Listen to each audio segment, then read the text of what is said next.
Welcome back to the podcast. We are your hosts, Kim and Aaron. We are healthcare travelers and the creators of Travsessed.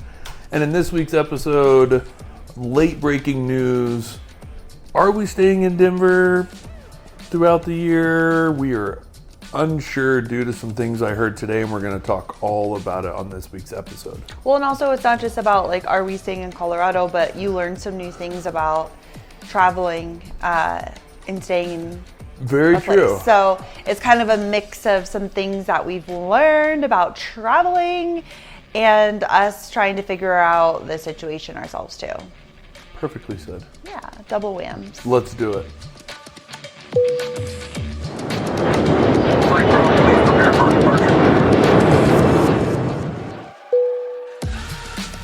All right, so we are per usual recording this. It's the 11th hour. Wednesday night at 6:14 p.m. Wow.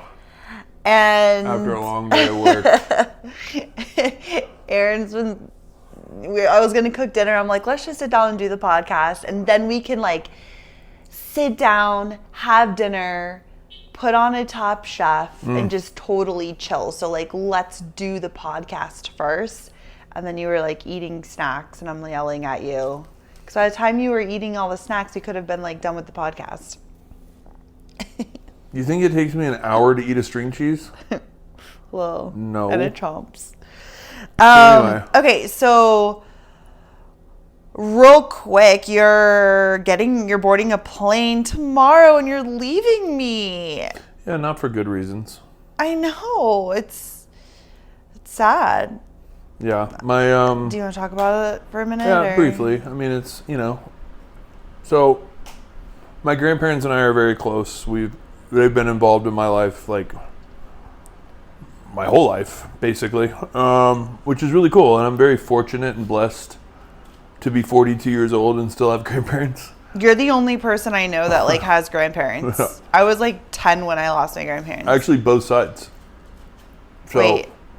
Is your dad's parents still alive? Well, my dad's dad passed away a while ago, but my grandmother on his side is still alive. Grandma Billy? Mm-hmm. Wow. And my grandmother unfortunately passed away a year and a half ago, which it actually seems like forever ago, but it's crazy that it was 2 years when we were in Peru. It will be July, will be 2 years. Okay. So a year and a half. Yeah. And they had been married 66, 67 years.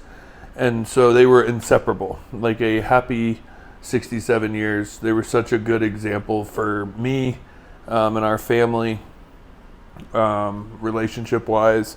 My grandmother passed, and we thought my grandfather was going to follow suit, like right behind her. Well, just for context, they were literally the sweetest couple. Like, they would just like sit and hold hands. Well, remember Nana was in the hospital bed, kind of like out of it, and he was just sitting there holding her hand. Just the whole time. And she's like, I love you, Dad. And he calls her Mom. And it's just like, God, they were just absolutely precious, just so in love and literally did everything together. Like, I swore that they were going to be like the couple in the Notebook, or not the Notebook, Titanic, where they both like die. Wait, no. What are you talking about? Not the Titanic. Did you have a dream that you mixed the two movies That and was like tragic. made up your own? No, the couple in Titanic, they just laid in bed together. They knew that they were going to die and they laid in bed together and just waited. That's tragic.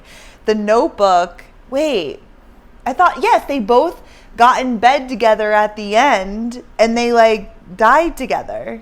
I don't remember that. I'm pretty sure that's how it ended. We should rewatch it. No. Yes. I've seen that movie 16 times. With I don't whom? remember the end. With whom? Just in general. That's just a movie that's been around. Well, anyways, that was your grandparents. Yeah. So, as I stated, Nana passed away in July of a year and a half ago. And now Papa just had a massive stroke, and come to find out he had been having mini strokes once they did the brain scan, but this one was a doozy.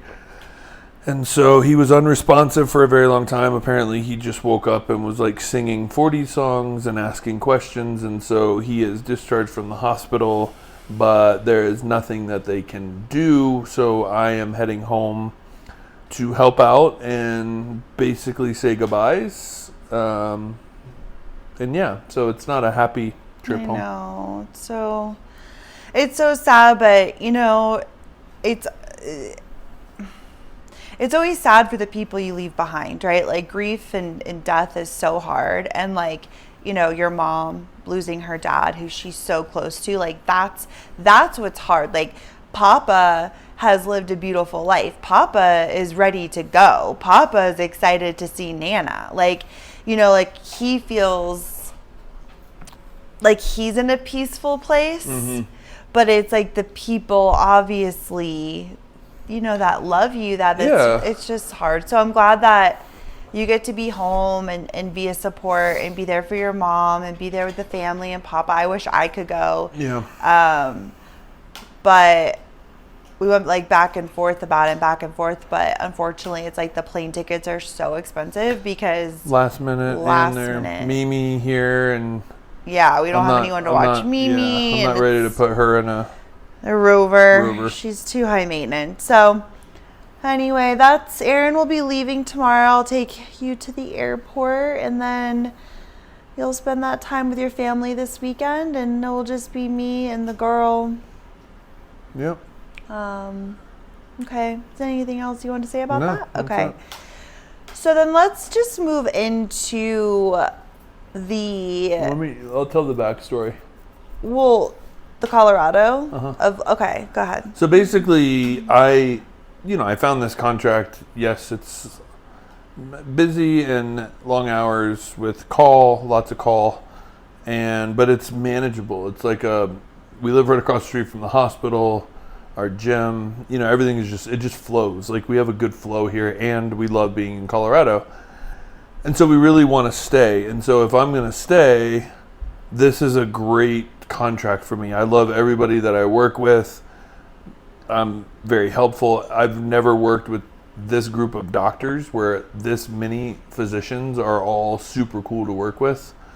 So it makes it a lot of fun. Like every day is good. And so I'm trying to stay here as long as possible. The only issue is Kim and I have, on March 10th, we leave to go do our Indonesian research trip, followed by our first ever Travsessed New Zealand trip, followed by Travsessed Bali 5.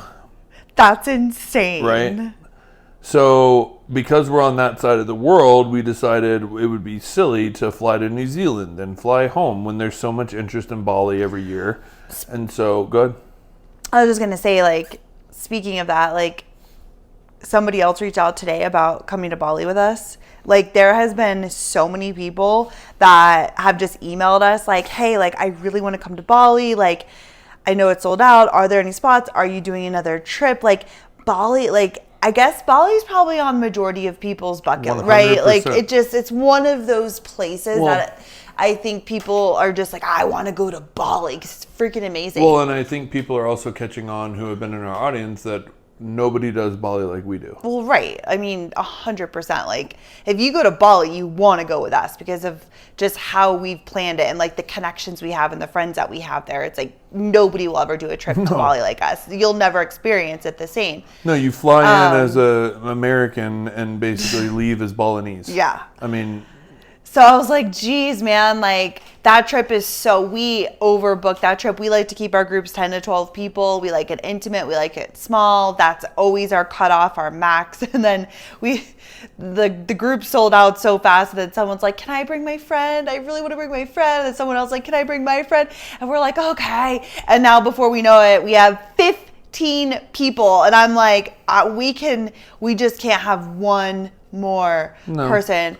But I wish we could do like a Bali like pop-up trip or something. But Can we do it in October? How? We can talk about this off air. Yeah. I don't know. But anyway. So this is the whole point. So because of those trips, I'm going to be gone 7 weeks. And that's almost a full contract. And so the facility I work at currently only allows 3 techs. They've had 2 travelers because they've been training a tech, but now he is fully trained. He's taking call on his own, so he's considered a full-timer. So therefore, they can only have one traveler. They're going to have to bring in somebody else, so we worked it out to where the traveler that's currently there has been there a year. She's coming up on her year mark. And she was like, you know what? I'll take some time off, and then I'll fill in for when you're gone, and then you just come back and then take over, and then I'll take months and months off. She just bought a van, and she's going to go drive around, the national parks and stuff, and so that'll be perfect. And so everything worked out. It was like, she'll come in, she'll work March through May, I'll come back from our trips, I'll pick up, and then I'll work and then take 2 weeks here and there off to go do our other trips. Okay, side note is that she's been there for a year, and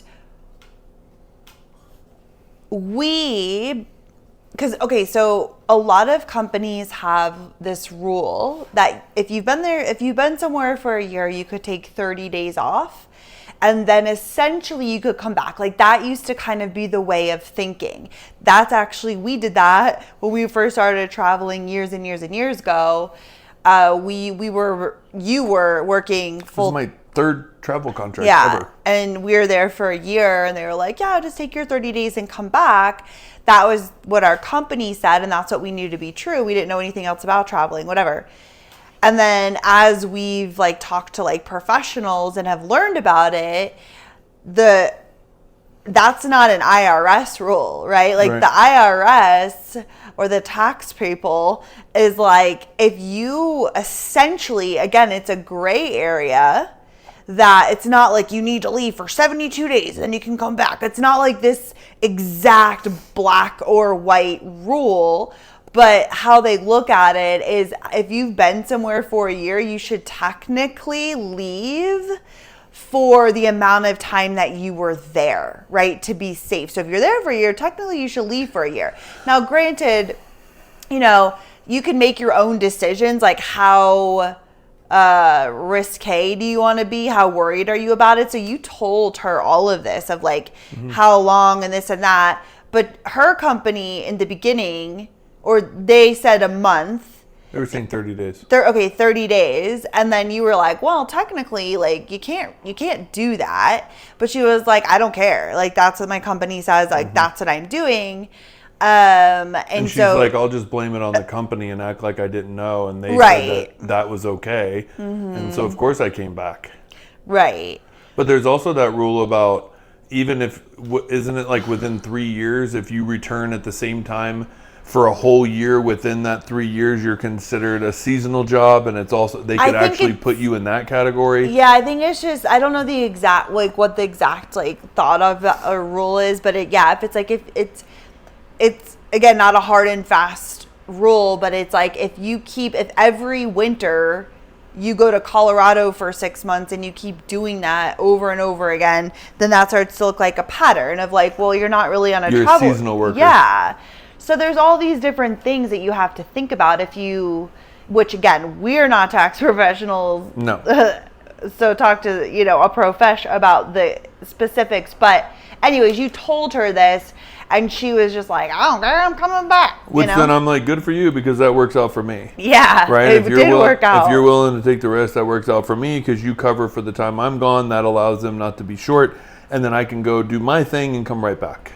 And she was even going to rent our apartment because it's across the street. So we would keep our apartment because technically we're going to be gone 3 months, which is freaking nuts, dude.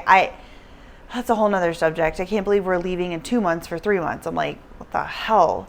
Anyways, we were going to keep our apartment and she was going to rent it. And then, which is great because our rent would be paid and we'd get to come back to our same place. So it was kind of the perfect gig. And it still might work out, but so here's the whole point. So what I found out today was, so AMN is the MSP of this hospital. The recruiter or account manager works directly with Parker Advent, and it's through AMN. So she's through Springboard, which is the VMS of that facility. And so basically AMN came back and said they will not accept her to come back after 30 days because they have a full contract rule that AMN put into effect. So once again, there is all these hard, fast rules that companies put into effect. There's also hard, fast rules, I'm learning, that hospitals put into effect. And then there's IRS rules, which is really crazy. Which we'll talk about in a sec, but I just wanted to touch on that too is, companies, they're also making decisions that they feel is protecting them, right? Because they don't want to get audited, because if the company gets audited, that's how like travelers get audited, right? Like that's how you're going to get audited. And so like they're not freaking stupid. They're not just out there like wild, wild west, like fuck it, whatever. A lot of them, they're making decisions based on protecting themselves, right? So if they think that that's going to keep them safe, or it's not going to trigger an audit or a red flag and this and that, right? But that doesn't mean that is what the IRS says is okay. That if you were audited, that they would say, oh, you did okay, that's what your company said, oh, that's fine. So that's the difference. Totally. So basically AMN is putting a hard, fast rule on 3 months. Now they're saying if you work for now they're saying, where AMN is the company we talked about before, that was 30 days, that they said you had to leave for 30 days. Granted, they could have changed this a long time ago, but you and I haven't worked a year in one place, so we haven't had to deal with this ourselves. But you're saying that AMN now is if you work for 1 whole year, you have to take 3 months off in order to come back? Is that what I'm going to say in this situation, because I do know the facts of this situation, I don't know. Yes, I'm going to say based off of this, if you have been there a year, if you come up on your year, they're saying you have to take an entire contract away before you can come back. Okay. Is what AMN is putting as a hard, fast rule with their company. Okay. So that's where they're at. So what they're saying now is because AMN is the MSP of this hospital, they're saying no. What I did hear was Springboard just came back and said that's also completely up to your manager. So now there's this like tug of war of like, my manager will say no to every AMN traveler coming in to then accept Tracy, because Springboard is saying, do what you want to do. I don't understand what you're saying. What do you mean? I don't understand what you're saying. Well, then ask a question so I can like figure out. I don't understand. So you're saying AMN was saying she couldn't come back. She needs to take 3 months off before she can come back, but she wasn't even. But why wouldn't she just work with Springboard then? Why is she trying to work with AMN? So she's not working with AMN. She's working with Springboard, but AMN controls the travelers that come in because they're the MSP. So they're basically looking at Tracy's resume being like, no, she's been there a full year. We're not allowing her to come back. So they're calling the shots. Yes, but Springboard is saying, it doesn't matter what AMN says. What does your manager want? And so there's this battle now. And so we're trying to figure out who wins that battle. Does, my manager saying, I want Tracy to come back. She's basically, quote unquote, willing to take the risk. And we want her back starting March 1st. And that's our decision. But when will they know? That's what they're in battles with right now. But if that's one of AMN's rules now, that's not going to work. Right, but then where does it weigh out with the facility being that's the client, right? So if it doesn't matter when it comes to like that kind of stuff. Well, that's what you're saying, but that's what I'm interested in finding out, because I've never seen this head-to-head battle before between one. I didn't know that AMN changed the rule where they're saying a hard, fast, full contract length, 13 weeks. You have to be away before you can come back. Yeah. Secondly, I've never seen it to where another company, who the VMS is going up against the MSP saying it's up to your manager, not up to them. So I wonder who's going to win this battle. So where I sit, that actually becomes more difficult for me But I wonder if they could just put it out there as a 11-week contract for somebody that would be willing to take it, so that I could come back on my start date of May 19th instead of allowing a traveler to come back for 13 weeks and then I come back. Yeah, so as of now, that's what we were hoping, is that we could go take our trips, run, because this is the last long stretch that we're going to be gone, where you would need that much time off, right? Because if it wasn't for the amount of time, then you could just like take off for a couple weeks and come back, right? But it's because it's 11 weeks, right? It's a long time. And obviously, we've talked about this a million times. Like, we want to spend the year in Colorado. We want to be here for the summer. And so we're like, okay, that's perfect. We'll come back. We'll just pick our apartment still here. Like, we'll just come right back. Like, we know where we're going. It was like the perfect fit. But now, and the deadline for us is January 25th. Like, either way, we have to make a decision because we have to give our apartment notice. So if we're staying, we have to notify them, and if we're leaving, we have to notify them. So there's definitely a cutoff. And so it's kind of like coming down to the wire now. We're like, if Tracy doesn't, or she doesn't know and she's gonna find out. Yeah. Is she pissed? No, she's like, whatever. Like, she doesn't care? Well, she's like, I'm stressed out because she turned down her PRN job. But didn't she really want to stay? For a certain amount of time. She doesn't want to stay long term. But that's the whole thing, right? She wants to like settle where she wants to settle, up north in Colorado. And so it's kind of like she's trying to figure it out. And so she's like, I'm just kind of like stressed out. She's like, this is honestly what I hate about travel, is this unknowing. And like, it seems so clear cut, but like, you know, I keep hitting walls like everywhere I go, which then I'm actually tied to that wall. So once they figure her stuff out, then I'll be able to figure mine out. But I'm willing to like go back and ask and sit down and have a meeting one-on-one with the manager and just kind of be like, where do I stand in this? Yeah, because what if she's out? Like, they're like, sorry, like, just not going to happen, right? They can't come to an agreement. Tracy cannot be the person. They're going to have to bring another traveler. So then they're going to bring in another traveler. And that's what I'm going to ask them, if they can post an 11-week assignment. Because I will be back May 19th, and I will come back and I will work for as long as they want me to work, with the fact that I need those 2 weeks off in July and 2 weeks off in September. Yeah, but then what if like the other traveler would come without the option to extend or anything? Correct. Because like you're coming back. Correct. Huh. And so we'll see how that stands. They also have 4 PRNs. Mm-hmm. So, I mean, right there, you could have the 4 PRNs cover 2 weeks of that, you know? Mm-hmm.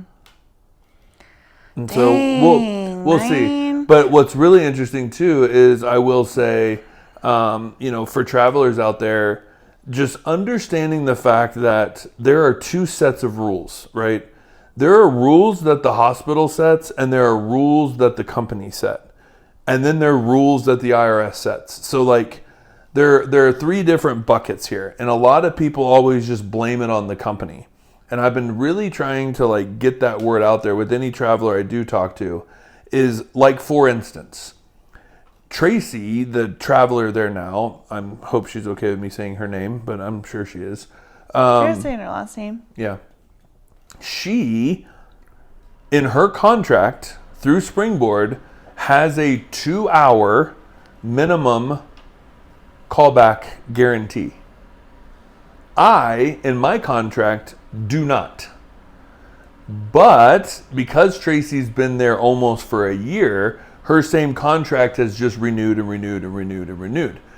Come to find out, on December whatever, 1st, 2nd, or whatever it was, she was already on an extension through January.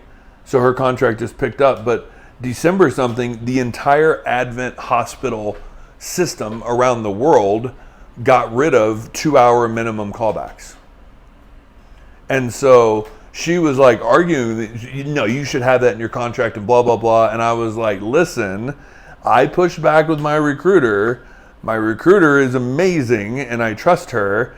And she asked the facility, and the facility told her that it is a new policy, system-wide, no longer 2 hours. So now that she went to go do this contract in March, it says no 2 hour minimum. And she came back all grovelly, and I was like, yeah, I told you, like, you think that I just talk smoke. Like, I'm telling you.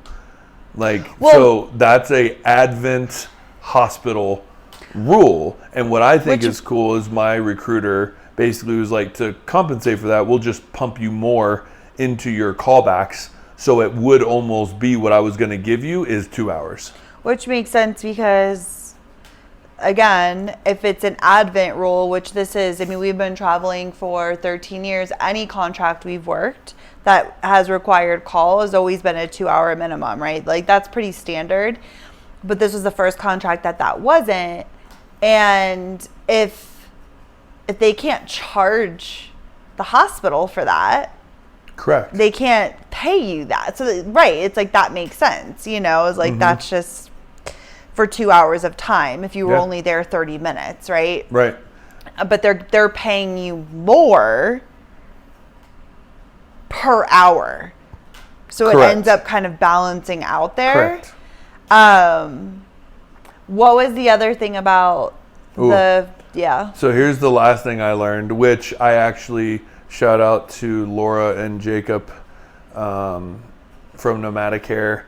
I reached out to them because I'm like, I'm hearing this and this sounds wonky to me. So what is you guys' opinion of this? And then they gave me their opinion. When did you talk to them? I texted them both. Aww. And then Laura brought in with like a voice message and was like, of course she did. This is how I feel about this. And it was like, this is what's going on. So basically, Tracy comes in and she starts talking about, I'm so upset. And I was like, what's up? And she's like, the hospital said, unless you're 75 miles away from the hospital, then you can't work there as a traveler. You have to be outside of 75 miles. So I instantly felt myself getting aggressive. And I'm like, this is ridiculous. That's not even an IRS rule. Who are they to say that? Like, somebody's miscommunicating something somewhere, because Tracy actually has a place over 50 miles away. Hold on. Can I say something? Just cut you off for a second, because for anyone listening that just kind of doesn't even understand what we're talking about, just as like a quick background, companies have this rule called the 50-mile rule. We've talked about this before on one of our traveler quick tips, so you can go back and like listen. But it's this quote unquote rule that you have to live when I say live, I mean your permanent residence or your tax home has to be more than 50 miles away from where you're taking a travel contract in order to be compensated with the tax-free money and the housing stipend and all of that, blah, blah, blah. But that's what companies base off of. It's like it's something that's like their standard. That's kind of just been the rule in the industry. But the reality is that when it comes to the IRS, it's not about the miles per se. It's about, are you living a commutable distance from your tax home to where you work, so that you're not driving back and forth every day? Because if you're driving back and forth and you're staying in your tax home, then you don't qualify for tax-free money. So it has to be farther enough.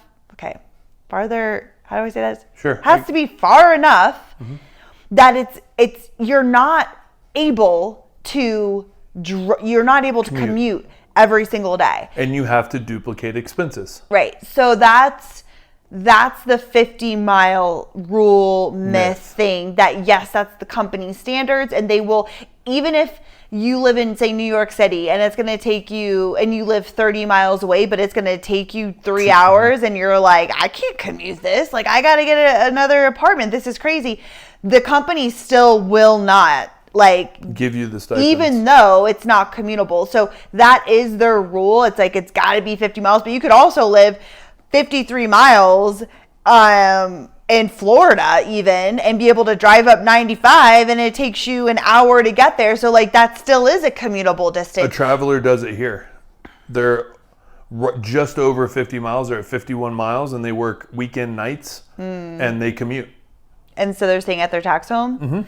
So yeah, there's a great example of like, if that traveler was ever audited, like, she'd get oh my busted. God, like, yeah. So it's just, but that's kind of the gist of the rule. So go ahead.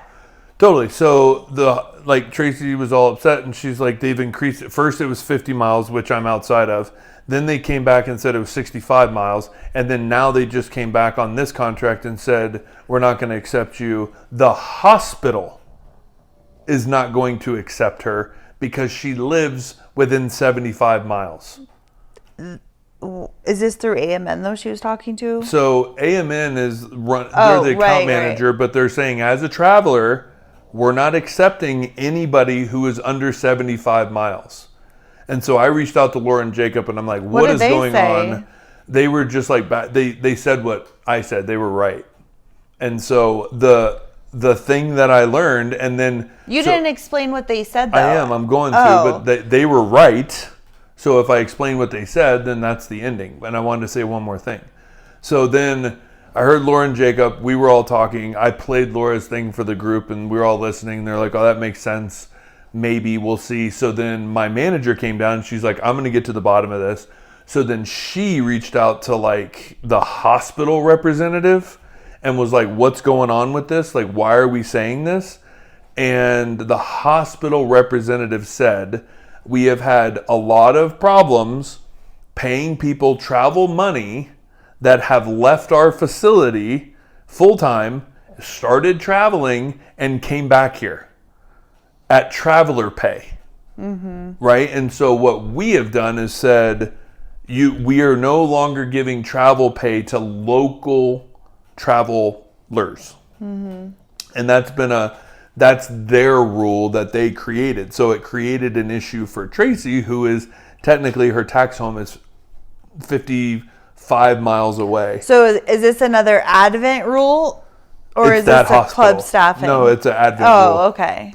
It's an Advent rule. It's a hospital rule. So what they said is hospitals are struggling keeping staff, everybody's leaving, and then they're just doing local travel contracts. And so what they said was they're going to pay those travelers $10 less an hour off of their bill rate if they are within 75 miles. So are a lot of hospitals doing this? I don't know. Well, then why would Laura and Jacob be in the know about it? It would have to have been a lot of hospitals. To their opinion, he said, well, yeah, maybe, because he said hospitals are struggling with local travelers, and so what they're trying to do is they don't, basically open it up to like travelers who are real travelers, because then it's not people that would be full-time or used to work full-time. And so that's what they've done to combat that issue. Okay. And that was their opinion. Okay. And then it turned out it was right that Advent's having a problem with it. And so that was their rule to combat it. And they'll still accept them, but they're paying them $10 less an hour, which is significant. So is that so as of now, it looks like Tracy isn't going to be able to come back between the months that she technically has to leave and her tax home isn't 75 miles away. So would she take the $10 an hour loss? That's what she was saying. She's willing to do. Okay. Dang, man. That's crazy. So, okay, I thought that was like becoming more of a travel thing, but it could. You're saying, right. But as of right now, this is like an Advent hospital thing. Well, I think it's kind of interesting. They got a lot of rules just here. For the traveler rules or the healthcare worker rules, like in here, understanding that hospitals are doing that, where most people turn around and like, my company said I need to be 75 miles, and that's how rumors get spread. Right. And no, it becomes a hospital rule to combat local travelers. Mm-hmm. And it's not that she can't work. It's just $10 an hour. It's a lower bill rate. Mm-hmm. And so that's what they were saying with that. So just to make sure that we are clear. Okay. Cool. So we'll see where that goes. Again, I think, so Tracy's done January 29th, which is like why the rush is around her. I've already submitted my schedule. Mm-hmm. And then with this stuff going on with, me flying home, Yeah. I won't be there the rest of the week, so I won't know what's going on. But when I come back, I'm just going to ask to sit down with my manager and lead and just have like a real conversation of like, it doesn't really matter what Tracy does, like, because these are my availability. And is there a way to make this work, whether Tracy fills it or a PRN fills it or whatever, but like I'm available, and will you have me back May 19th or not? Right. Like, but I need to know now. Right. Like, it doesn't matter. Yeah. Like whether you work that out to where you get an 11-week contract, and it's like, I wish I had a traveler that I knew that was available, that did IR, that would be willing to come for 11 weeks. Yeah. You know? They could rent our apartment. They could rent our apartment. There's a place Actually, here. Maybe there is. If you're listening, do IR, or you know somebody that does interventional radiology, and you want to come to Parker, Colorado, May 1st through... No. Yes. March 1st through May 19th, let me know. We have a place for you. Yeah, that's actually pretty smart.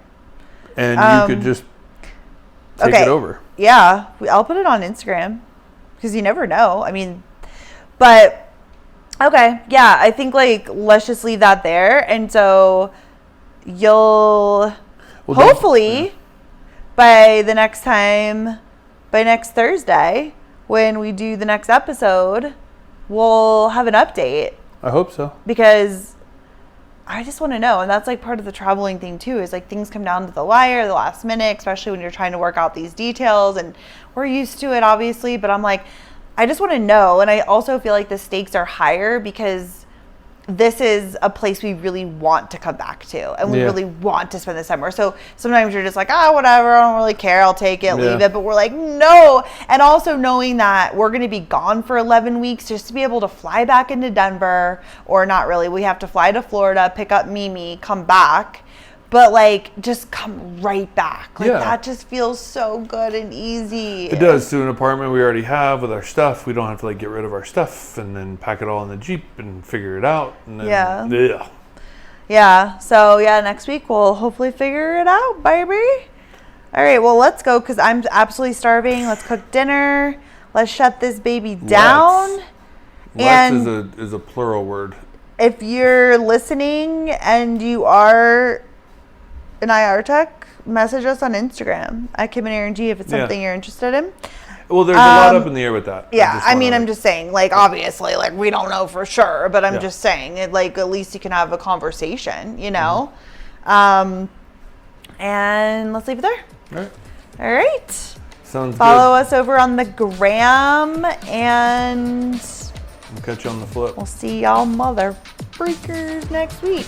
Bye. Toots.